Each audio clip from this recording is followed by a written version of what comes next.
Baik teman-teman, di sini kami dari kelompok 1 ingin presentasi dengan materi agama dan pedoman hidup. Dan di sini kami beranggotakan empat anggota. Yang pertama bernama Putri Maharani, yang kedua Nur Kholila, yang ketiga Syari Wahyuni, dan yang keempat Fatimah Zahra. Baiklah, urutan materi kami yang pertama yaitu pengertian agama, yang kedua adalah latar belakang manusia beragama, yang ketiga ada jenis-jenis agama, dan yang keempat adalah kedudukan agama Islam. Baiklah, langsung saja di sini saya Fatimah Zahra akan menjelaskan pengertian agama. Secara etimologi, kata agama berasal dari bahasa Sanskerta yang ternyata mempunyai beberapa arti. Pandangan pertama yaitu mengatakan bahwa agama berasal dari A yang artinya tidak dan gam yang artinya kacau, maka agama berarti tidak kacau. Nah, pandangan yang kedua mengatakan bahwa A yang berarti tidak dan gam yang berarti pergi. Nah, agama berarti tidak pergi, tetap di tempat, diwarisi turun-temurun. Yang lain mengatakan bahwa agama berarti teks atau kitab suci, karena agama biasanya mempunyai kitab suci. Selanjutnya yaitu agama menurut para ahli. Yang pertama adalah E.B. Taylor dalam buku Primitive Culture pada tahun 1871, yang dimana terdapat Taylor berpendapat bahwa agama adalah sebagai bentuk kepercayaan terhadap adanya wujud-wujud spiritual. Dan yang kedua ada Durkheim tahun 1966 di halaman 62 yang isinya agama sebagai sistem yang menyatu berbagai kepercayaan dan keberadatan yang berkaitan dengan benda-benda yang sakral. Selanjutnya kita akan membahas tentang latar belakang manusia beragama. Taylor memaparkan apa yang disebut dengan kesatuan psikis yang menyebabkan manusia memiliki potensi-potensi spiritual dan pikiran yang sama. Mereka sama dalam berpikir dan bertindak. Kesamaan yang kita saksikan di antara budaya-budaya di seluruh alam bersumber dari kesamaan mendasar dalam benak manusia, karena kebanyakan budaya-budaya yang ada di berbagai tempat adalah hasil dari kreasi manusia. Prinsip kesatuan psikis dalam pandangan intelektualisme memberikan sebuah asumsi bahwa agama dalam seluruh ruang dan waktu, selain perbedaan-perbedaan yang dimilikinya, juga memiliki fenomena yang sama, bahkan sumber dari substansi yang satu. Nah, di sini kita akan membahas tentang bagaimana sih perkembangan agama tersebut. Yang pertama, dari politeisme ke monoteisme. Politeisme merupakan saat dimana semua orang itu bisa menyembah Tuhan yang banyak, sedangkan monoteisme itu hanya menyembah satu Tuhan. Menurut Taylor, manusia memiliki substansi yang sama, sebuah eksistensi yang berpikir yang senantiasa ingin mengetahui keberadaan di sekitarnya. Manusia primitif berusaha memahami dan menjelaskan berbagai fenomena yang aneh dan fenomena suara-suara yang dahsyat melalui ruang lingkup pemikirannya, bahkan berusaha membangun alur-alur pemikirannya. Berikutnya, manusia primitif meyakini bahwa di antara ruh-ruh ada yang memiliki kekuasaan yang lebih di antara ruh-ruh yang lain. Taylor kemudian menambahkan bahwa dalam manusia tidak berhenti pada tahap tersebut, namun sebagian sebelumnya dari tahap anisme menuju politeisme dan dari politeisme menuju monoteisme. Dalam tahapan monoteisme mereka hanya menyembah satu Tuhan yang menguasai seluruh keberadaan.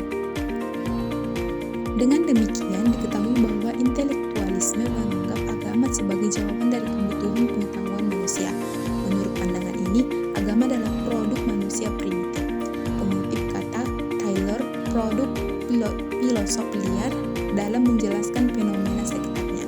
Akan tetapi pengetahuan ini tidak berhenti pada tahap pertama saja, namun ia bergerak dari anisme ke politeisme dan kemudian ke monoteisme sesuai dengan kecenderungan evolusi benak manusia. Nah, yang selanjutnya adalah agama, sebuah tahapan evolusi pemikiran manusia. Menurut Auguste Comte, ada 3 tahapan dalam proses evaluasi sejarah manusia. Tahap pertama adalah tahapan teologi.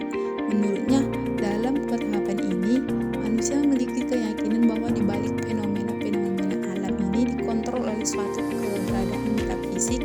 Tahapan ini memiliki 3 cabang. Yang pertama, pietisme, filosofis, dan positif. Bahkan menurut Taylor dan Fraser meyakini bahwa ketiga tahapan ini tersebut adalah magic, agama, dan ilmu. Selanjutnya kita masuk kepada jenis-jenis agama. Agama dapat diklasifikasi menjadi dua kategori. Yang pertama yaitu agama samawi. Agama samawi juga disebut agama langit, diperoleh melalui wahyu ilahi. Agama samawi meliputi Islam, Kristen, dan Yahudi. Yang kedua yaitu agama wa'i. Agama wa'i juga disebut agama bumi, adalah agama budaya yang timbul akibat kekuatan dalam pikiran atau akal budi seseorang atau masyarakat. Agama wa'i meliputi Hindu, Buddha, Konghucu, dan aliran agama atau kepercayaan lainnya. Selanjutnya kita masuk kepada fungsi agama. Adapun fungsi dari agama dalam kehidupan sehari-hari antara lain fungsi edukatif, fungsi penyelamat, fungsi sebagai pendamaian, fungsi kontrol sosial, fungsi pemupuk rasa solidaritas, fungsi transformatif, fungsi kreatif, fungsi sublimatif. Kesimpulannya, agama berfungsi sebagai sarana dan lambang keagamaan dalam masyarakat. Kesakralan bersumber pada kekuatan yang dinyatakan berlaku oleh masyarakat secara keseluruhan bagi setiap anggotanya, dan fungsinya adalah mempertahankan dan memperkuat rasa solidaritas, kewajiban, serta perilaku sosial. Baiklah, di sini kita akan melanjutkan materi selanjutnya, yaitu kedudukan agama Islam. Peran agama dalam kehidupan individu berfungsi sebagai suatu sistem nilai yang membuat norma-norma tertentu. Agama berpengaruh sebagai motivasi dalam mendorong individu untuk melakukan suatu aktivitas, karena perbuatan yang dilakukan dengan latar belakang keyakinan agama dinilai mempunyai unsur kesucian serta ketaatan. Agama Islam memegang peranan penting dalam kehidupan masyarakat Indonesia. Sebagai negara dengan penduduk muslim terbesar di dunia, Islam memiliki pengaruh yang kuat dalam berbagai aspek kehidupan, mulai dari budaya dan tradisi hingga sistem hukum dan politik.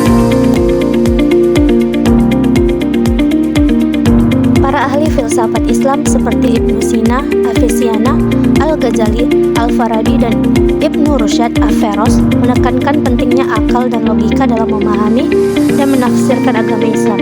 Mereka percaya bahwa akal dapat membantu umat Islam memahami keajaiban ciptaan Allah dan mengkaji berbagai aspek kehidupan dengan lebih mendalam.